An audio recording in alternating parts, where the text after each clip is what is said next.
Okay, in this next part, we're going to create our second content type, which will be our review content type. If you want to try to go ahead without watching the videos, that can be a great challenge. See how far you can get in building that content type. Now we're going to need several specific tools in order to create the content type, including a voting module called 5-star, and also a way to reference this product from the review, which we're going to do with the entity reference module.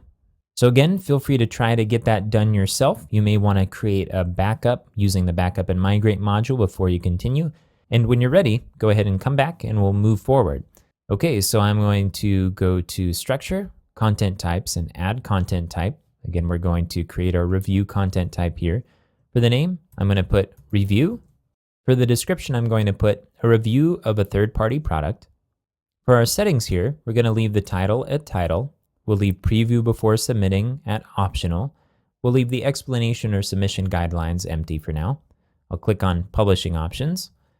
So just like in our other content type, I'm going to uncheck published just so that we make sure we don't accidentally publish something that we didn't intend to.